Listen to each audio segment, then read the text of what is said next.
प्यार के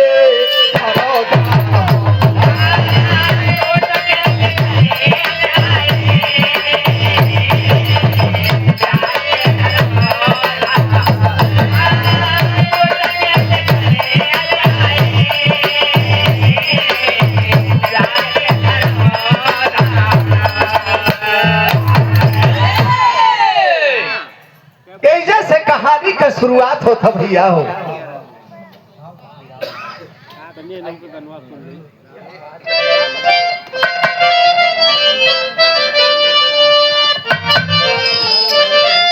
अरे है बली समय यारे है बली समय यारे सबने ये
जिसने बिन वो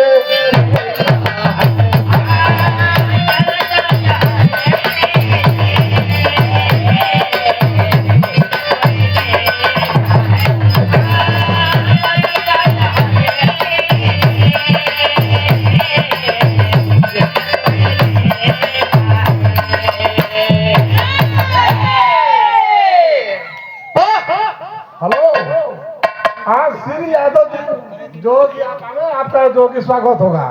ठीक है, आइए जरा उनके दिल से पूछिए तो जहर का घूट पी करके इस दुनिया को, इस जहां को, उस दुख को, उस तकलीफ को देखा है, वो कैसे, वो समय लोग कैसे जियत रहे और कैसे लोग जीवन यापन करें अपने के बचा करके किसी तरह कैसे कैसे। लेकिन कहा जाला कि कीचड़ में ही कमल खिलेला, तो ये समय का बात हला।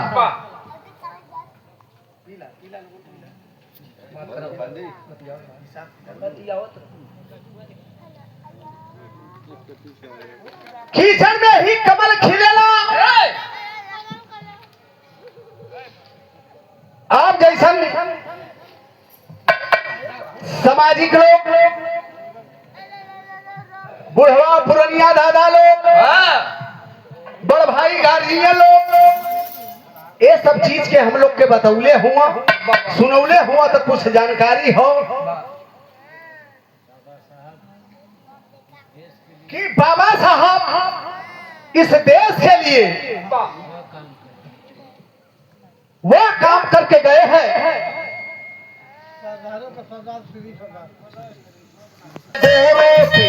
उधर परेशान रहा देश मेरा जोरों से, इधर परेशान रहे हम तो जोरों से।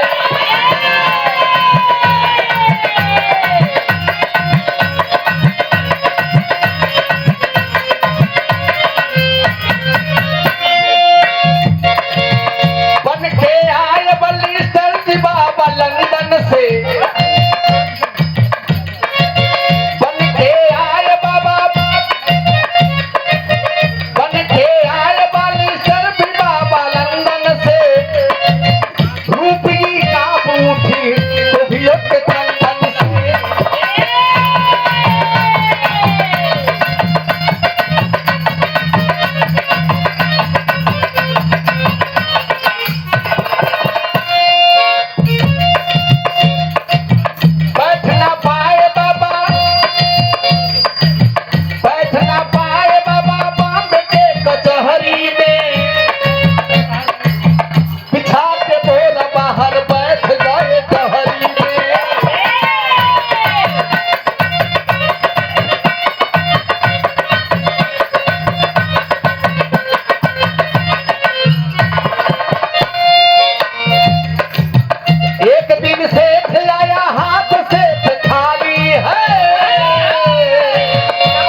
साहब दुनिया दिन पहले कहीं लिखल गई थला ऐसे थोड़ा सा आप लोगों के कंफ्यूजन हुई, मगर बतिया के हम साफ आईना की तरह साफ कह देला। जौने समय बाबा साहब लंदन से बारिस्टर की पढ़ाई करके आए बॉम्बे के कचहरी में उनके बैठक का जगह मौका ना मिलल। पूरे वकील लोग कहा लगना कि आप तो खुदे बारिस्टर का पढ़ाई करके आए बड़ा, आप कहीं बैठ ले बा, कहीं आप रहबा, कहीं से आपका दुकानदारी चली, लोग आई है आपसे मिली है, जरूरी ना है कि कचहरी के अंदर बैठबा, लेकिन बाबा साहब सारी बात समझत हुआ। अंतर यामी आदमी हुआ, पढ़ा लिखा समझदार, इतनी डिग्री इतनी पढ़ाई ये धरती पर ऐसा केहू ना है न केहू होई। लोग यहाँ 36 डिग्री 32 डिग्री करला, लेकिन वाकई में सच्चाई हो कि बाबा साहब के पास 32 डिग्री रियल में रहल, सच्चाई बात होला। और 9 से 10 भाषा का जगह जानकारी हो, और इतनी बात आप लोग कहत हुआ, काहे बजे कहत हुआ, ये बात ना जानकारी हो सकल, लेकिन बाबा समझ गई ना, ठीक हो, कौनो बात ना हो। हम बहरमा बैठ के अपन केस देख लेला। ए बचवा काहे ऐसा करत हो, आर्थिक दे दिले हुआ ना, तब काहे बंगई करत है हो। बाबा कहना ठीक हो, बोरा बिछा करके बहरमा रास्ता रहा, वही बगलिया में बैठ गई ना। एक दिन का बात हुई, एक सेठ आयल हाथ जोड़ के कहत हो कि बाबा साहब एक छे हमार लड़का हो के फांसी होए वाली हो, आप चाहबा तो बचा ले। बाबा समझावत हुआ कि को हो, इतना वकील कचहरी के अंदर हुआ, हम बोरा बिछा के बैठल ही, हम केस संभाल ले तो विश्वास हो। कह कि साहब सबके यहाँ से हो के तब तोहरी की यहाँ आएगी। बाबा साहब हर बात ओकर सुन करके जान करके, जो उसके पास कागज था, फांसी होए के हो, काहे होए के हो, कब होए के हो, सारा चीज लिखल हला। अब पढ़ले के बाद लड़का का हाथ पकड़ के बाबा जी कचहरी के अंदर हल गई ना। कोर्ट में जब कोर्ट में पहुंचल हुआ तो वो समय बाबा जी एगो आवाज देला। का देला मास्टर आवाज था?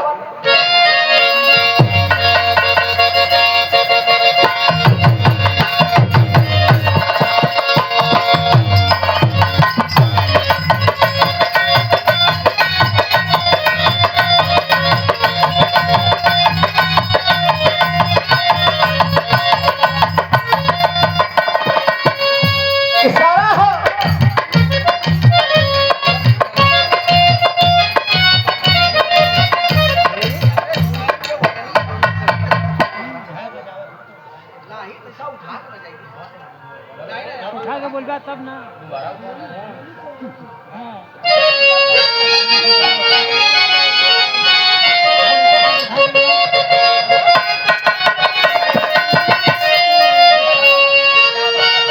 देखा तरीका में रंग बदल गए, लेकिन कैसे?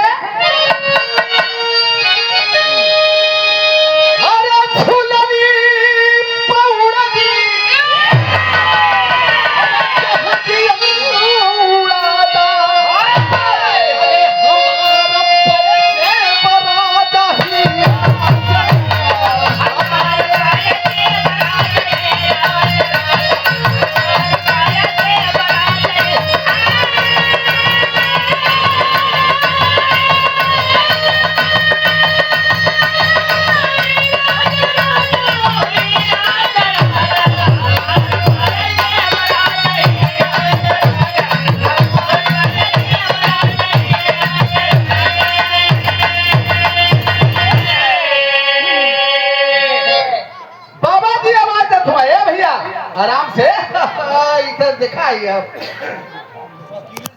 धन्यवाद।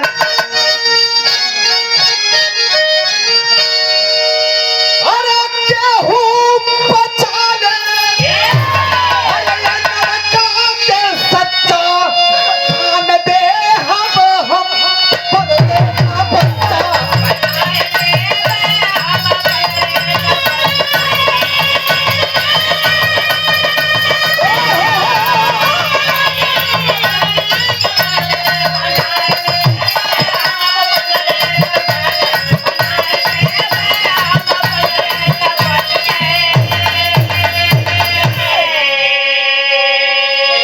तो बुद्धि तो सब कर हो आज दिखाई। अरे कितना बा पानी, अरे कितना बा पानी हो सब कर दिखाई।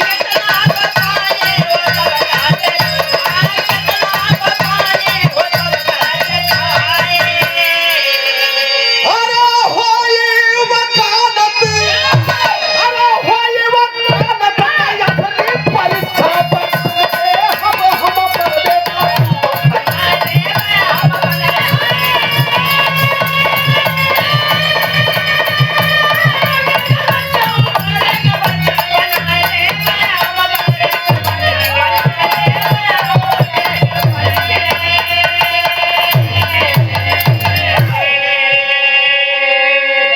अभिवेक का केकरे पास कितनी क्षमता हो और केकरे पास कितनी बुद्धि हो। आजा तो परीक्षा ले पी के कितना बड़ा का वकील हो।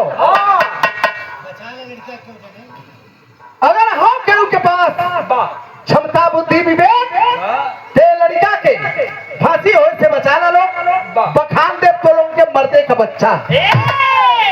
बाबा साहब इतनी बतिया सुनते सारे वकील लोग परेशान।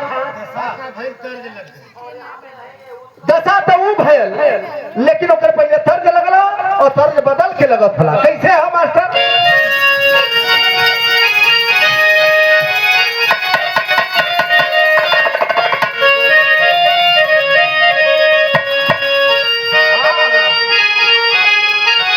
कैसा हारमोनियम उठा बचवा हल्का करता गवा। हेलो ठीक।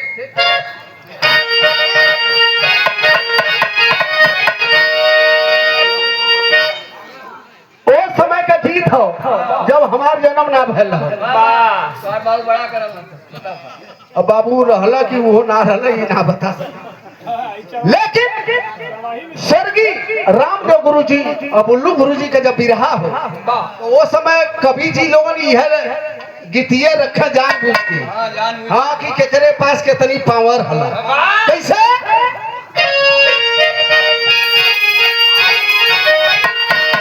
अरे सुन कैला पलमू, अरे तो सुन कैला पलमू, चौड़ी गली सुन कैला पलमू, मिर्जापुर के कैला गुलजार हो चौड़ी गली सुन कैला पलमू।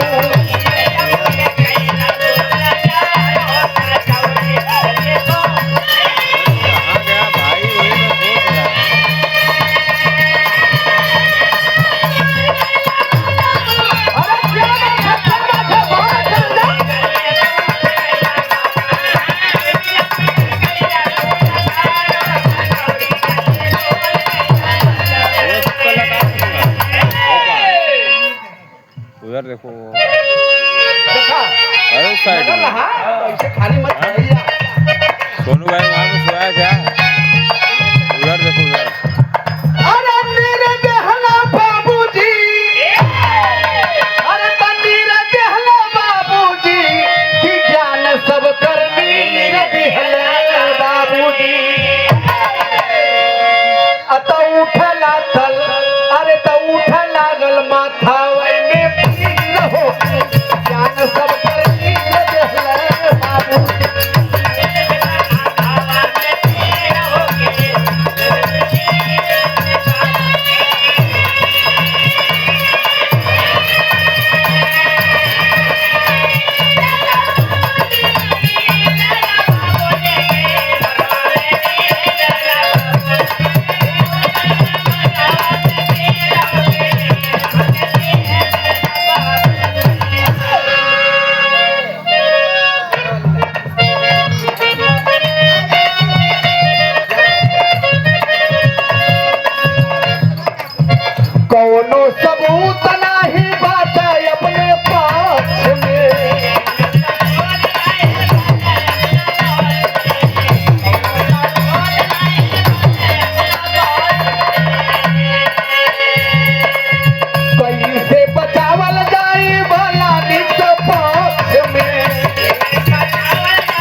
कहत हला कि ये लड़कवा के पक्ष में कोनो साबुत ही नहीं हो, तो हम लोग बचावन कैसे जान जाए? बड़ा फेर हुआ, बड़ा परेशान हुआ, विचार करत हुआ। आखिर में सब लोग बेबस हो गई, लाचार हो गई। इधर सेठ अपने लड़का के जान बचाव खातिर बाबा साहब के गोड़े गिर के कहत हो कि बाबा साहब ऐसा न कर। तेरी का भाव मास्टर कैसे भय का?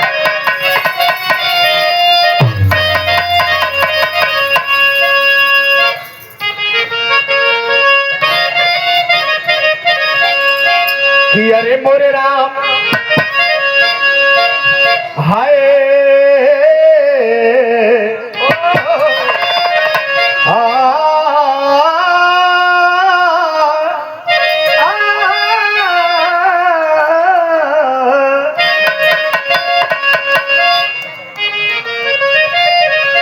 बचाला बाबा साहब जनवा, अरे बचाला बाबा साहब जनवा, का लाल हमरे आखी करत बचाला बाबा साहब जनवा।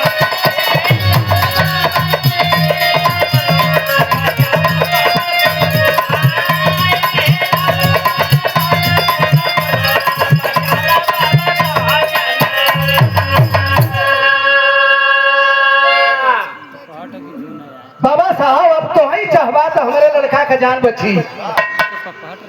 हम गुहार करत है, आप अगर चाह देगा, हम जानत है, हमें विश्वास है कि आप हमारे लड़का के बचा लेबा। बकिया ये लोगों का विश्वास हमें ना हो तो फिर बाबा साहब करत का हूँ। अब कोर्ट के अंदर जज साहब से और बाबा साहब से होए लगल बहस। कागज सारा बहस का और आदेश का सारा फाइल पढ़ ले हुआ बाबा साहब, और में से उत्तर निकाल के रख ले हुआ। लेकिन बहस लड़ाई लड़त हुआ तो बाबा साहब कहला का कहला भैया कि शुरू हुई है बहस कोर्ट में, सबका दिल दहला दिया, बिना सबूत ना एक पक्ष में साहब सजा सुना दी है। साहब तो फांसी का सजा सुनाई देले हो, लेकिन बाबा साहब यहाँ बहस पे बहस करत हो। भैर का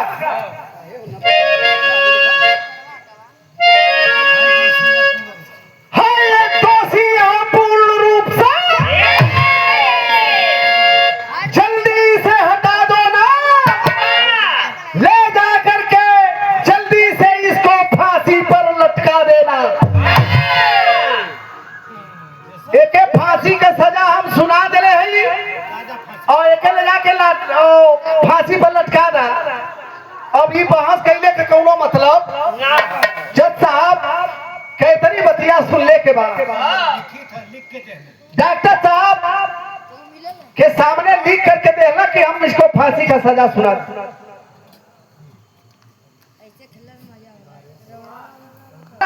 कि हम इसको फांसी का सजा दे दिए, लिखित दे हुए कि इसको फांसी पर लटका दिया जाए। सेठ रोवत हुआ बाबा जी के चरण के पकड़ के, साहब अब तो ही चाहबा और नहीं तो एक गो लड़का हमारी बुढ़ौतिया नाश हो जाएगी। तब जज साहब का बात बड़ा गौर से और बड़ा दिल दिमाग से सुनत रहा बाबा साहब।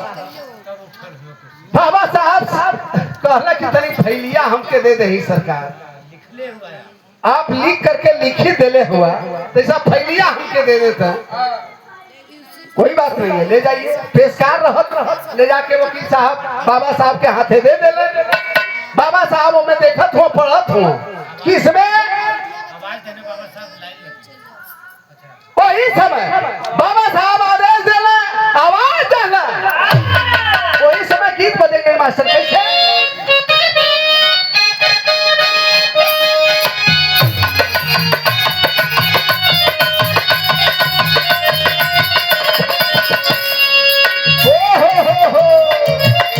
बोला सरदार आवत, बोला सरदार।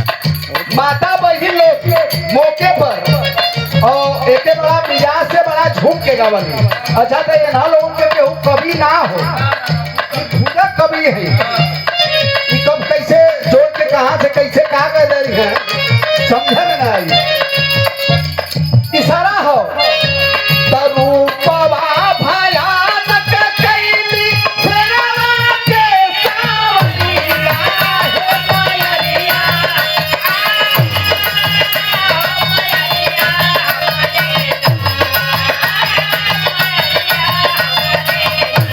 चले हले सकरिया हे मायरिया हमरी।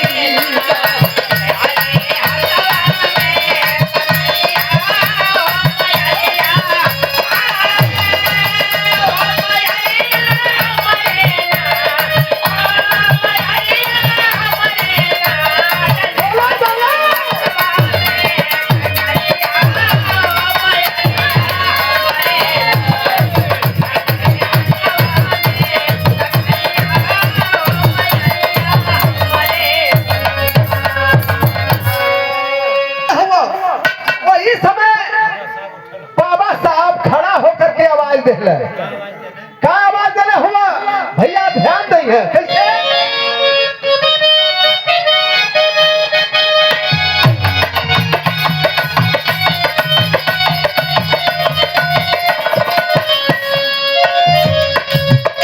ये तना सोना सकर जल हिंदा करा तनवा जनवा जाई कैसे ना।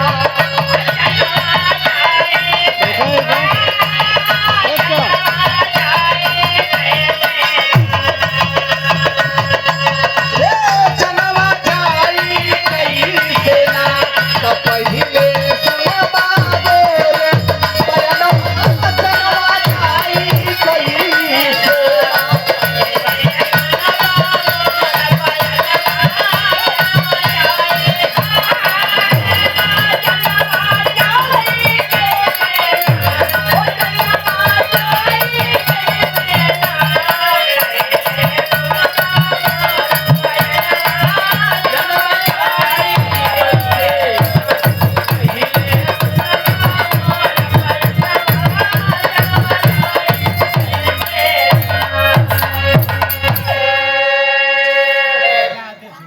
देहलाया देश भायल, देहलाया देश झूली है फांसी के झूलनवा जना जाई कैसे ना।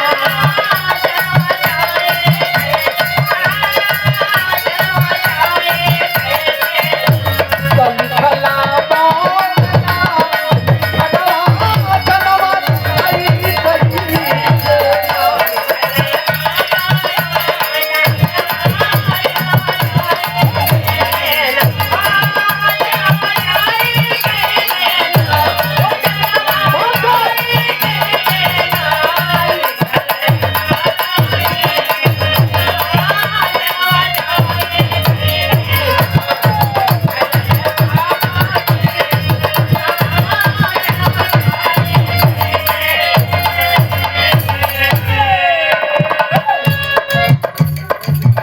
बांध के पहले बात के समझ ले।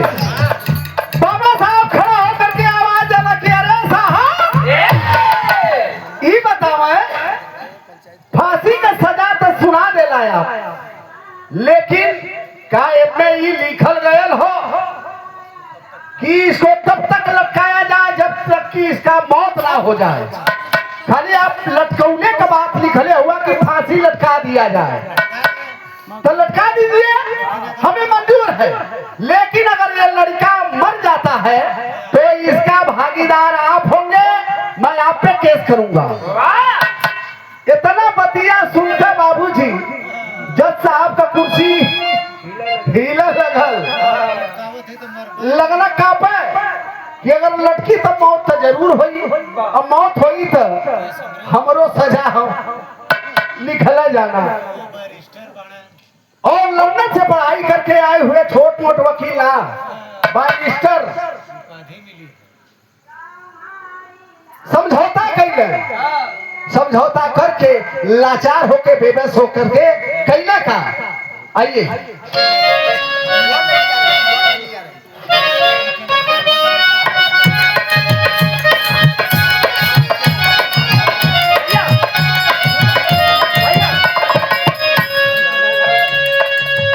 तो होई के लाचार बदलल, तो होई के लाचार बदलल, अरे साहब के बयानवा जनवा जाई कहीं के।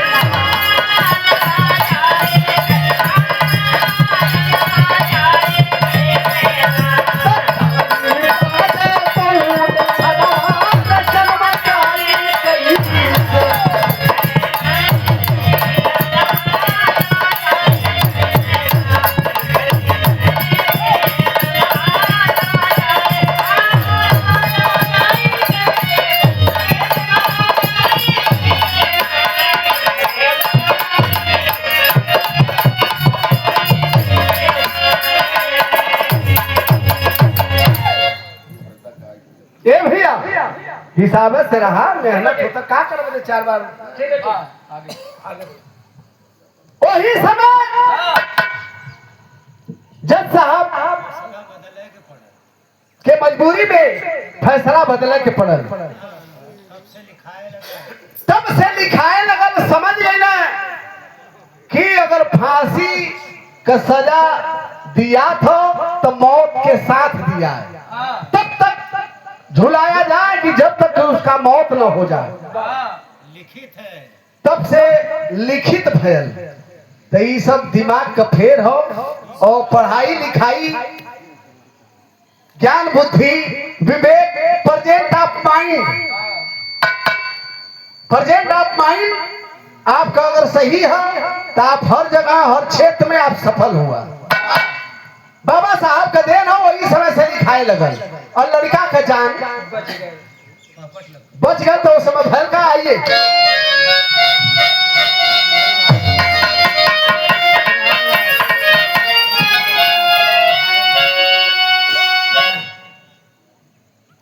अरे गिर गए बुढ़वा, अरे गिर गए बुढ़वा, बाबा साहब के चरणवा सनवा भारत के। अरे कैसे भूलबे आपका हम, अरे यह सनवा सनवा भारत के।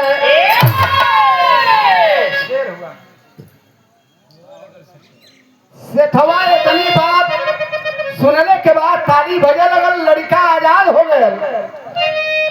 बपवा गोरे गिर के और रोवा लगल, आंख से आंसू का धारा चला था कि साहब ये एहसान हम कैसे चुकाई। एकर कोनो मोला ना हो, रुपया पैसा धन दौलत सब कुछ हम न्यौछावर कह दे तब हो एकर पूर्ति।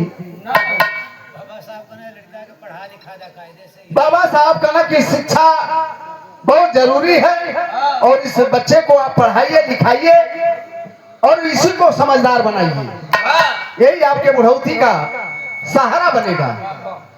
कैसे?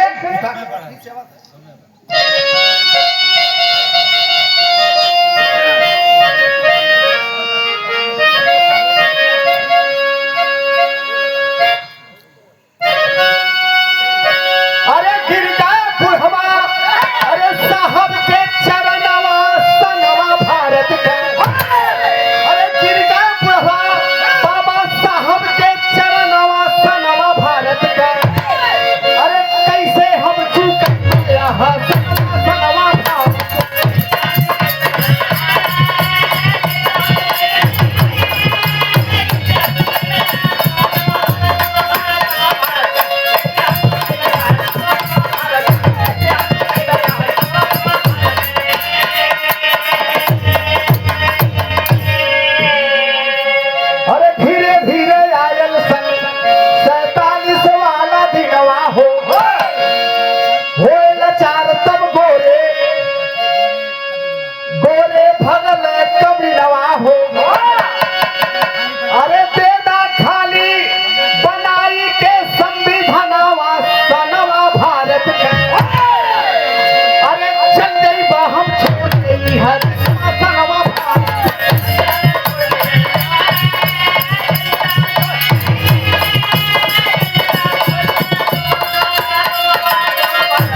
कहना कि हमें आप एक संविधान बना करके दे दीजिए कि आप अपना देश किस बेस पे चलाएंगे, कैसे चलाएंगे।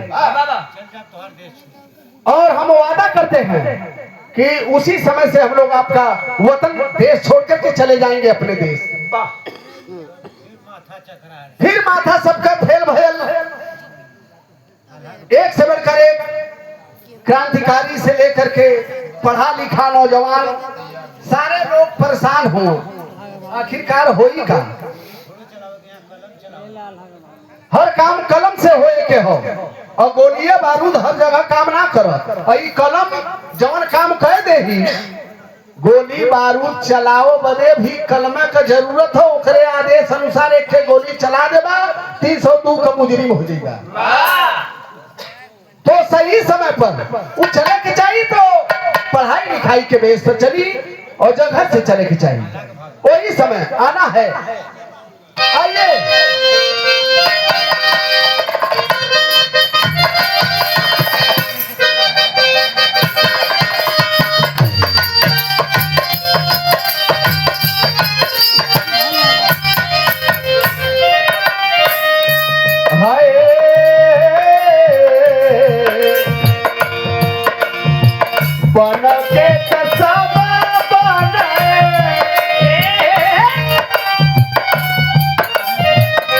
बन के तसावा बने, अरे अपने से बढ़कर भैया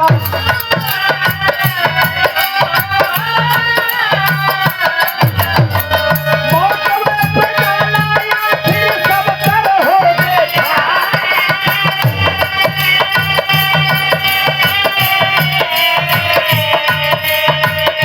बतवा दीवाना सब के समझवा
बाबा के सामने लगना मुंह बनावे, हाथ में जोरत हो कि साहब अब आपे के ऊपर कुलबा चाबा तो देश आजाद हो जाई, और नहीं तो ऐसे ही गुलामी के जंजीर में जकड़ल रही।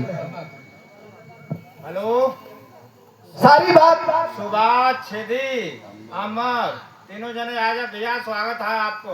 आजा भैया, झटका में आजा, कई बार मत बुलवा वालो। आइए। वही समय फिर से देखा, सब जोर वही कलम में है। कलमिया से हर काम हो था बाबा जी का। क्रोध हो लेकिन देश हो, क्रोध का भूत बर्दाश्त करके और देश के आजाद करावे खातिर फिर से बीड़ा उठौले और संविधान लगभग 2 साल 11 महीना 18 दिन बना करके संविधान गोरे लोगों के हाथे में थमा दिले कि साहब देख ला, अगर सही हो तो ठीक हो, नहीं तो वही में कंपोजिंग हो सकेला। लेकिन गोरों ने कहा कि नहीं नहीं नहीं, जो भी बना है ये संविधान पूरे विश्व में एक अलग संविधान बना है, इसका कोई तोड़ ही नहीं है। लोग बड़ा मान सम्मान के साथ देश छोड़ के जो बा गोरे लोग यहाँ से चल गई ना। बाबा लेकिन अब यहाँ का जो कूटनीति राजनीति तब रहल अब वो हो अब न खत्म हुई क्योंकि लेकिन किंतु परंतु ये अगर खत्म हो जाए तो बतिया भाई पक्ष विपक्ष होना जरूरी है। ये बतिया वो ठोकर खात खात भर का आइए मास्टर पैसा ले ले।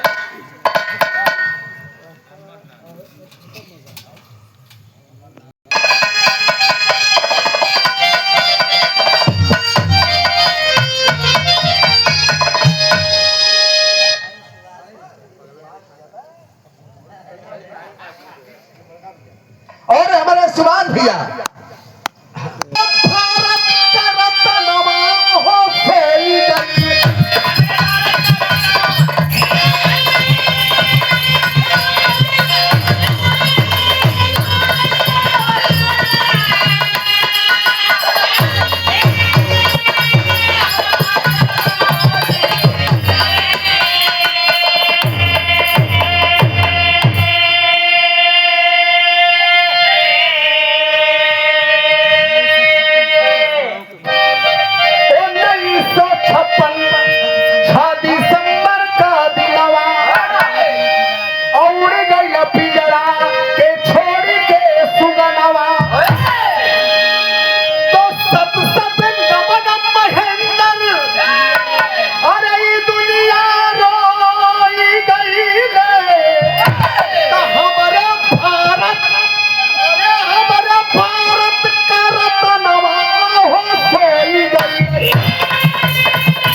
आखिरकार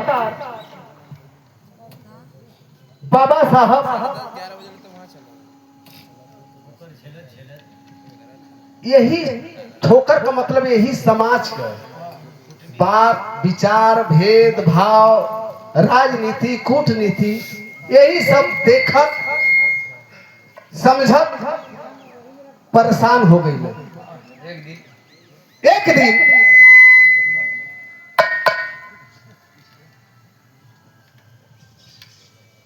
1956 6 दिसंबर कैसन मनहूस दिन आयल।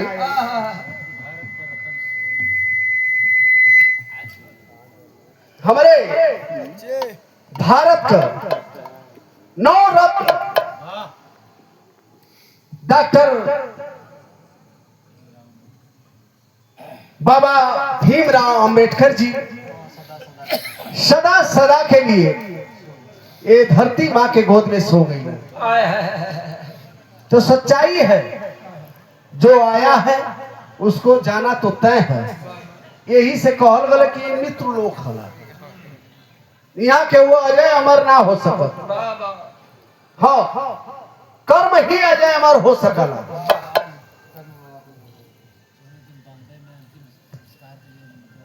जौने समय अंतिम संस्कार के लिए महाराष्ट्र मुंबई में बाबा साहब का अंतिम विदाई होए शुरू भयल। एक तरफ से एक समूह जैसे लगल कि लोग एक मय में हो गए। उसी समय शुरुआती दौर में लगभग 50,000 लाखों के तादाद में बौद्ध धर्म अपनाए। चूंकि बाबा साहब का जो विचार था जो भाव था वो बौद्ध धर्म से ही था।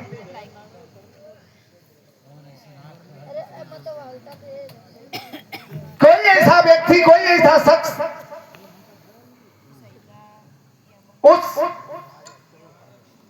दिवंगत आत्मा के लिए, अंतिम विदाई के लिए कोई एक आंख नहीं बचा होगा जिस आंख से आंसू नहीं छलका हो। तो बाबा साहब के बारे में जितना कहा जाए उतना ही कम है। शायद हम कुछ नहीं कह पाए होंगे आप लोगों से, शायद आप लोग ज्यादा कुछ जानत होंगे। तो आइए कहानी का एजा हमारे समाप्ति भई। गुरु घराने का परिचय। तो गुरु बिहारी गुरु गणेश